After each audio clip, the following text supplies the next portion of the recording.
자, 안녕하세요. 오늘은 5월 14일 목요일입니다. 네, 오늘도 좀 재미난 주제를 갖고 왔는데요. 바로 오픈 AI 얘기입니다. 오픈 AI에 대해서 요즘에 오픈 AI가 굉장히 많이 위험하다라는 얘기를 많이 하고 있잖아요. 그래서 그거에 대해서 정말 어느 정도 위험한지, 그러면 그 시나리오를 어떻게 생각을 해봐야 될지, 그거에 대해서 좀 체계적으로 나눠봐야 되겠다 생각이 들어서 오픈 AI에 대해서 좀 정리를 해봤고요.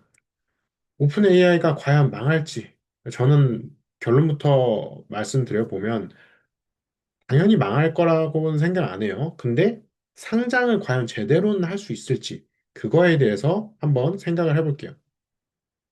자, 본격적으로 봐보면, 시장의 질문은 좀 단순해요. 오픈 AI는 무너지나? 이 질문이죠. 근데 이 질문보다 더 단순하게 좀 본질적으로 생각을 해보면, 망하는 회사인가 아니면 상장 전에 구조조정을 겪는 회사인가 이런 걸 좀 생각을 해봐야 될 것 같아요.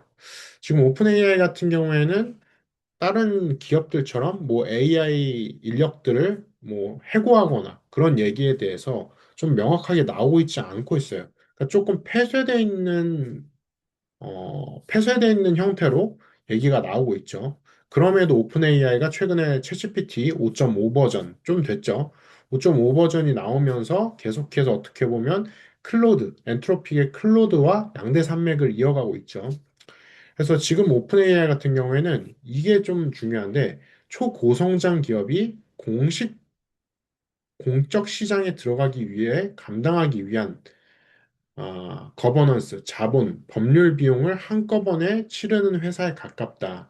그래서 지금 어떻게 보면 기존의 다른 빅테크 기업들이 IPO 할 때, 기존의 기업들은 이 자본적인 부분이 굉장히 필요했어요. 그리고 자본적인 부분이 해결이 되면은 그냥 IPO 하고 성장하고 이런 식으로 진행되는데 오픈 AI 같은 경우에는 사실 걸려 있는 게 너무 많아요. 미국과도 걸려 있고, 이 미국과 걸려 있는 게 바로 이 거버넌스 부분이죠. 그리고 법률적인 부분도 있고, 이거는 일론 머스크와 연결된 부분, 그리고 자본적인 부분. 자본적인 거는 지금 미국을 대표해서 어떻게 보면 데이터 센터, 트럼프와도 약속을 했잖아요. 근데 그게 지금 제대로 되냐 마냐. 굉장히 어려운 해결해야 될 점들이 너무 많아요. 그런데 거기에서 또 추가적으로 어, 어, 클로드를 이겨야 되는 부분도 있어요. 기술적으로. 그러니까 기술적인 부분도 해결해야 되고, 거버넌스도 해결해야 되고, 해결해야 될 게 너무 많다라는 거죠. 그래서 불안의 출발점은 제품이 아니라 바로 지배 구조예요. 그러니까 오픈 AI의 챗GPT. 그러니까 사람들이 AI 하면 챗GPT. 거의 그냥 사람들이 챗GPT에 대해서 그냥 고유명사로서 생각을 하고 있어요. 근데 그래서 어느 정도 제품에 대해서 인식은 잘 됐어요. 근데 문제는 이 지배 구조가 있는 거죠. 그래서 지금 시장이 흔들리는 문제는 샘 올트먼 그리고 머스크의 소송 그리고 비영리와 영리 구조 그리고 이해 상충 이슈 그리고 IPO에 대한 기대감 이게 한꺼번에 엮였기 때문입니다. 그래서 머스크가 오픈 AI는 원래 공익 미션을 버렸다고 주장하고 1,500달러 굉장히 큰 돈이죠. 손해배상과 알트만과 브록만 퇴진까지 요구를 하고 있어요, 지금. 그래서 지금 핵심 공포는 기술이 실패할까 보다 이 회사가 상장까지 제대로 가능한가 이게 굉장히 중요한 거죠. 만약 이 소송에서 손해배상에서 지게 되면은 상장에 굉장히 큰 무리가 있겠죠. 하지만 숫자로만 보면은 오픈 AI의 숫자가 은근히 강한 측면이 있어요. 오픈 AI의 CFO가 2025년에 연환산 매출이 200억 달러 넘었다라고 밝혔습니다. 그리고 2026년 2월 말 기준 연환산 250억 달러를 돌파했다라고 했습니다. 그리고 2025년에는 소프트뱅크 주도의 최대 400억 달러 투자 유치를 발표했고 기업 가치는 당시 2025년 당시죠. 3천억 달러 이걸로 제시됐습니다. 지금은 더 올랐겠죠. 2026년 5월에는 기업용 AI 구축을 돕는 오픈 AI 디플로이먼트는 배포예요. 다른 기업으로 모델을 배포하는 거. 오픈 AI 디플로이먼트 컴퍼니를 만들면서 40억 달러 이상 초기 투자까지 붙였습니다. 그래서 망하는 기업이 아니라 망하는 기업이면 이렇게 투자가 계속 붙지는 않겠죠. 망하는 기업이 아니라 오히려 소비자 기업에서 이 엔터프라이즈 플랫폼으로 몸집을 넓히는 기업이다. 이 엔터프라이즈 플랫폼 하면 생각나는 게 바로 엔트로피크와 팔란티어가 있겠죠. 팔란티어가 대표적으로 B2B AI 기업이죠. 엔트로픽도 마찬가지예요. 지금 B2B로 어떻게 보면 진입을 계속해서 하면서 몸집을 넓히려고 하는 거예요. 왜냐하면 B2C 같은 경우에는 사실 돈이 그렇게 크게 되지 않고 기업과 기업 간의 AI를 판매하는 게 어떻게 보면 돈이 더 커지기 때문이죠. 근데 문제는 오픈 AI의 가장 큰 문제가 바로 이거라고 생각해요. 돈은 벌지만 더 큰 돈을 끝없이 태워야 되는 거죠. 그래서 오픈 AI는 2030년까지 총 6천억 달러 수준의 컴퓨팅 지출이 겨냥하고 있다라고 발표했어요. 근데 사실 6천억 달러보다 더 올라가겠죠. 왜냐하면 반도체나 이런 데이터 센터를 위한 하드웨어 가격이 계속해서 올라가기 때문이죠. 그래서 샘 올트먼이 2025년 10월 향후 몇 년간 약 30기가와트 데이터 센터 인프라 구축에 1조 4천억 달러의 재정 의무가 있다라고 말했고, 이 말은 곧 오픈 AI의 적은 매출 부진이 아니라 자본 집약도라는 뜻인 거죠. 그래서 상장은 기술력 인증이 아니라 이 미친 자본 수요를 공적 시장이 믿고 따라와 줄지가 문제인 거죠. 네.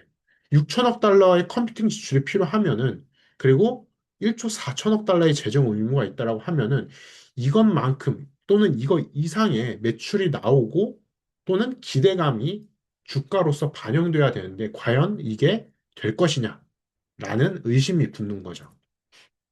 그래서 비영리에서 PBC로 지금 옮겨가고 있는데 구조는 정리됐지만 완전히 끝난 것은 아닙니다. 오픈 AI는 원래 비영리로 출발했고 이후에 영리 자회사를 만들었습니다. 2025년 5월 공식 발표에서는 비영리가 계속 PBC를 통제한다라고 했습니다. 그래서 2025년 10월 업데이트 구조에서는 이 비영리 오픈 AI 파운데이션과 그리고 공익법인 형태의 영리회사 오픈 AI 그룹 PBC로 정리가 된 거죠. 그래서 이 구조는 상장 가능성을 높여주지만 동시에 시장이 결국 누구를 위해 의사결정을 하는 회사인가? 이거에 대한 질문이 명확하지 아직 않았기 때문에 이 어떻게 보면 IPO에 대해서 할인 요인으로 적용이 되는 거죠. 그러니까 가격이 떨어질 수 있다는 거예요. 또 다른 리스크가 있는데 바로 법률 리스크. 머스크 재판과 의회 조사가 있습니다. 현재 머스크 소송 재판은 오픈 AI의 미래와 리더십에 영향을 줄 수 있는 핵심 변수로 평가되고 있어요. 여기에 미 하원 감독위원회는 2026년 5월 8일 공식 서한에서 비영리 자금 그리고 이해상충 감사 통제 절차를 조사하겠다라고 밝혔습니다. 그리고 상장 직전 기업의 가장 치명적인 것은 실적 둔화보다도 지배 구조를 믿을 수 있는가. 그러니까 결국엔 이 어떻게 보면 CEO 그리고 이 기업에 대해서 신뢰 구조가 있는가. 여기에 달려 있는 거죠. 그리고 마이크로소프트와의 관계도 있죠.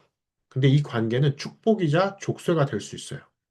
마이크로소프트가 2019년 이후에 138억 달러를 투자했고 2025년 구조 개편 뒤에도 27% 지분을 보유하게 됐습니다. 최근 보도에 따르면 양사는 오픈 AI가 MS, 마이크로소프트라고 할게요. MS에 공유하는 총 수익을 380억 달러로 상한 설정했고, 이 조정은 새로운 파트너십을 열고 IPO 스토리를 강화하기 위한 해석됩니다. 그래서 MS 같은 경우에는 오픈 AI의 가장 강한 후원자이면서 동시에 독립상장 기업으로서 서사를 흐르게 만드는 존재가 되는 거죠. 그래서 어떻게 보면 오픈 AI만의 독립적인 서사가 있어야 되는데, 독립적인 자본 구조도 있어야 되는데, 사실 이게 스페이스X와 굉장히 반대되는 부분이죠. 왜냐하면 스페이스X는 테슬라라는 물론 족쇄가 있을 수 있지만, 일론 머스크가 전체적으로 어떻게 보면 관장을 하고 있잖아요. 관리를 하고 있고. 근데 오픈 AI 같은 경우에는 샘 올트먼이 전체적으로 통제를 하는 게 아니라 MS의 통제도 있고 미국의 통제도 있고 예, 이런 부분에 있어서 신뢰 구조가 좀 흔들리는 부분이 있는 거죠. 그래서 기관은 혼란보다 규모를 좀 보고 있는데 소프트뱅크는 2025년 최대 400억 달러 투자를 약속했고 구조 개편 실패 시 투자 규모를 줄인다는 조건까지 있어요. 그러니까 이게 실패하는 조건까지 있기 때문에 어느 정도 조금 위험성이 있는 거죠. 그래서 기관도 낙관만 하는 게 아니라 조건부 낙관으로서 볼 수 있는 거죠. 그래서 우리가 오픈 AI를 보는 데 있어서 어느 기관에서 투자를 뭐 몇백억 달러 투자했다. 그게 낙관적인 투자가 아니라는 거예요. 그리고 엔비디아의 젠슨 황은 2025년 10월에 오픈 AI의 상장이 내년 이뤄져도 놀랍지 않으며 역사상 가장 성공적인 IPO가 될 수 있다라고 얘기를 했습니다. 근데 젠슨 황이 또 이후에 얘기를 바꿨어요. 오픈 AI의 투자 규모를 낮추겠다라고. 그렇기 때문에 엔비디아 같은 경우도 오픈 AI에 대해서 무작정 낙관을 보는 건 아니다라고 우리가 봐야 되는 거죠. 그래서 기관이 보는 핵심은 사용자 규모, 사용자 규모가 예를 들어서 엔트로피게 뺏겨서 낮춰지면은 이거 조건부 낙관이 또 붙게 되는 거죠. 그리고 매출 성장, 엔터프라이즈의 확장력, 그리고 AI 인프라 시대의 중심성. 오픈 AI가 중심성을 갖고 있었는데 이 중심성을 지금 계속해서 뺏겨가고 있잖아요. 그래서 소송이 있어도 돈은 계속 들어오는 부분이 있는 거다. 그래서 IPO는 가능하되 언제와 얼마에가 좀 중요한 부분이 있습니다. 최선의 시나리오부터 봐볼게요.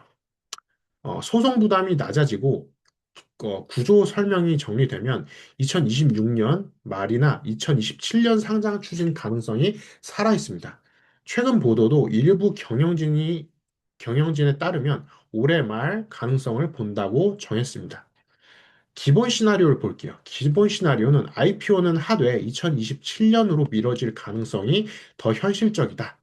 이 CFO는 오픈 AI CFO는 2025년 11월에 IPO는 지금 당장 카드에 없다라고 얘기를 했어요. 조금 어떻게 보면 부정적인 얘기를 한 거죠. 최악의 시나리오를 볼게요.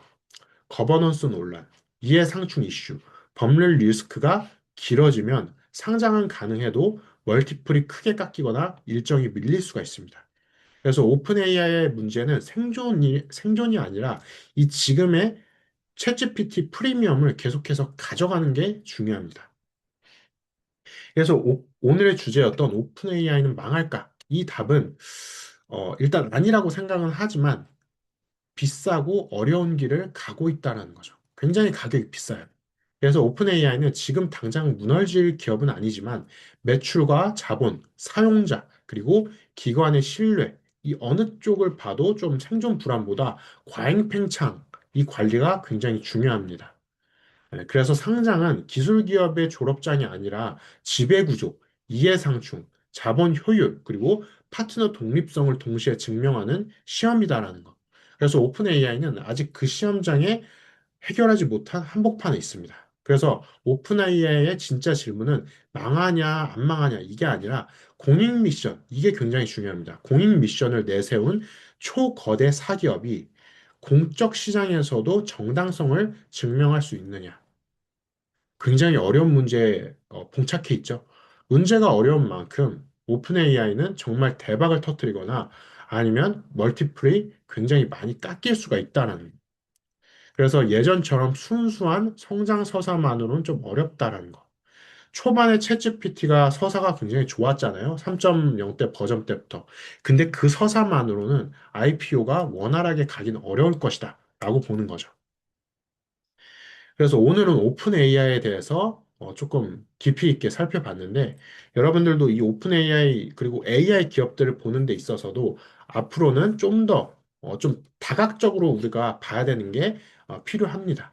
예, 그래서 오픈 AI에 대해서 오늘 살펴봤고 다음 시간에도 이 AI 관련된 기업들 그리고 이 기업들과 함께 생각해야 될 투자 철학에 대해서 함께 살펴보도록 하겠습니다.